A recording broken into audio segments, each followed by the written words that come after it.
भारत की संसद में चल रहे बजट सत्र का दूसरा चरण इन दिनों काफी हंगामेदार माहौल में चल रहा है। सोमवार को इस सत्र का छठा दिन है और ये माना जा रहा है कि आज भी सदन के अंदर तीखी बहस, शोर शराबा देखने को मिलेगा। इसकी सबसे बड़ी वजह है देश में पैदा हुआ एलपीजी संकट और उससे जुड़ा राजनीतिक विवाद। विपक्षी दलों का आरोप है कि अंतर्राष्ट्रीय हालात का असर भारत में गैस की आपूर्ति और कीमतों पर पड़ रहा है, जबकि सरकार का कहना है कि वो स्थिति को संभालने के लिए लगातार कदम उठा रही है। ऐसे माहौल में संसद की कार्यवाही फिर से हंगामे की भेंट चढ़ती नजर आएगी।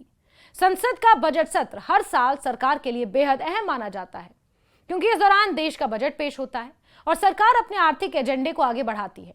इस साल भी सत्र का पहला चरण कंपैरेटिवली शांत रहा था, लेकिन दूसरे चरण की शुरुआत से ही राजनीतिक टकराव तेज हो गया। पिछले कुछ दिनों से विपक्षी दल एलपीजी संकट और गैस सिलेंडर की उपलब्धता और उसकी बढ़ती कीमतों के मुद्दे पर लगातार सरकार को घेरने की कोशिश कर रहे हैं। विपक्षी पार्टियों का कहना है कि कई राज्यों में गैस की आपूर्ति प्रभावित हुई है और लोगों को समय पर सिलेंडर नहीं मिल रहे हैं। इसके अलावा अंतर्राष्ट्रीय हालात के कारण एलपीजी की कीमतों में भी दबाव बढ़ रहा है। विपक्षी दलों का आरोप है कि सरकार इस संकट को सही तरीके से संभाल नहीं पा रही है और जनता को राहत देने के लिए पर्याप्त कदम नहीं उठाए जा रहे हैं। यही वजह है कि पिछले कुछ दिनों से संसद परिसर से लेकर सदन के भीतर तक विपक्षी सांसद लगातार प्रदर्शन कर रहे हैं। वहीं सरकार का पक्ष अलग है। वित्त मंत्री निर्मला सीतारमण ने हाल ही में संसद में ये कहा कि दुनिया में चल रहे घटनाक्रम का असर भारत पर भी पड़ रहा है। उन्होंने एक्सेप्ट किया। उनके मुताबिक पश्चिम एशिया में चल रहे संघर्ष और वैश्विक सप्लाई चेन में आई रुकावटों के कारण गैस और ऊर्जा आपूर्ति पर दबाव बढ़ा है। उन्होंने ये स्पष्ट किया कि ऐसे कठिन समय में विपक्ष को सरकार के साथ मिलकर काम करना चाहिए, लेकिन इसके बजाय विपक्ष केवल राजनीतिक मुद्दा बनाने की कोशिश कर रहा है। दरअसल इस संकट की जड़ें मध्य पूर्व में चल रहे संघर्ष से जुड़ी मानी जा रही हैं।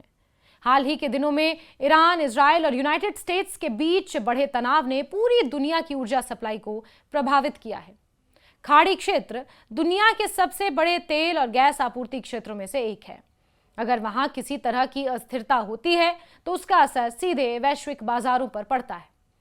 भारत भी अपनी ऊर्जा जरूरतों का बड़ा हिस्सा आयात करता है, इसलिए इस तरह के अंतर्राष्ट्रीय संकट का असर यहां महसूस होना स्वाभाविक है।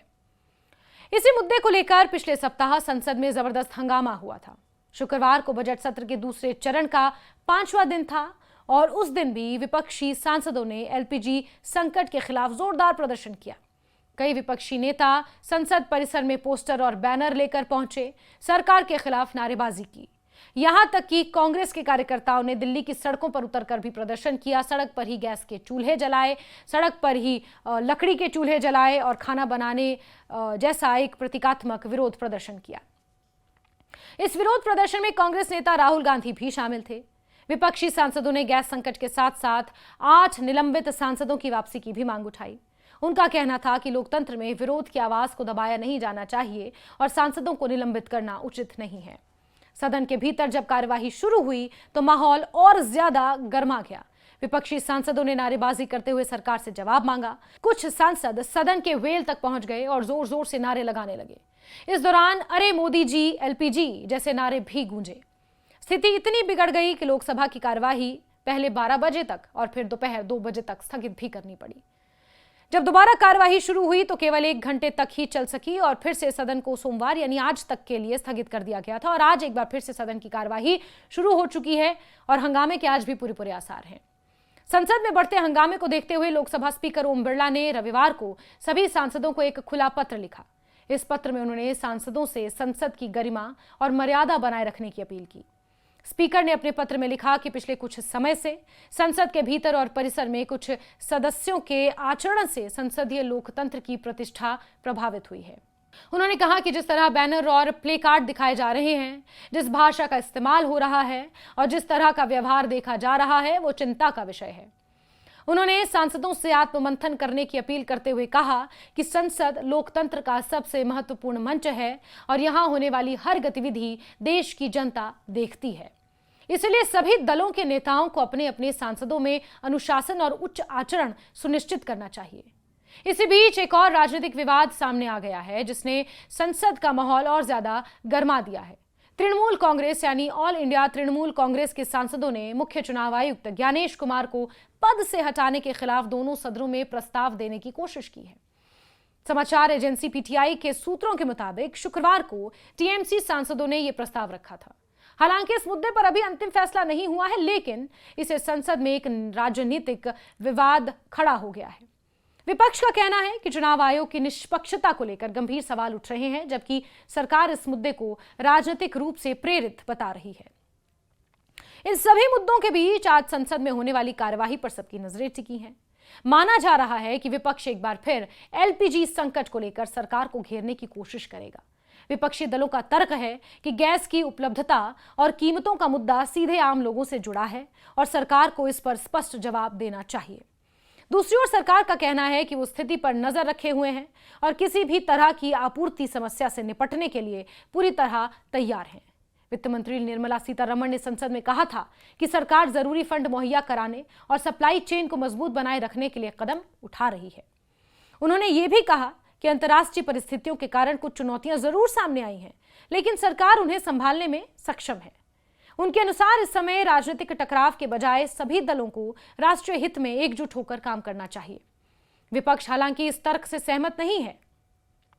विपक्षी नेताओं का कहना है कि अगर सरकार सही तरीके से काम कर रही होती तो देश में गैस संकट की स्थिति पैदा ही नहीं होती। उनका आरोप है कि सरकार विपक्ष की बात सुनने के बजाय उसे दबाने की कोशिश कर रही है। इस पूरे विवाद के बीच विदेश नीति और अंतर्राष्ट्रीय हालात का मुद्दा भी संसद में उठ रहा है। कांग्रेस के वरिष्ठ नेता शशि थरूर ने हाल ही में कहा कि मध्य पूर्व में चल रहा संघर्ष भारत के लिए गंभीर चिंता का विषय है। उनके अनुसार इस संघर्ष का असर केवल ऊर्जा आपूर्ति पर नहीं बल्कि भारत के रणनीतिक हिस्सों पर भी पड़ सकता है। खाड़ी देशों में करीब 90 लाख भारतीय रहते हैं और उनकी सुरक्षा भी एक बड़ा मुद्दा है। इसके अलावा भारत के कई महत्वपूर्ण व्यापारिक और कूटनीतिक संबंध भी इस क्षेत्र से जुड़े हुए हैं। शशि थरूर का कहना है कि भारत को इस संघर्ष के बीच एक सकारात्मक और रचनात्मक भूमिका निभानी चाहिए और शांति स्थापित करने की कोशिशों में योगदान देना चाहिए।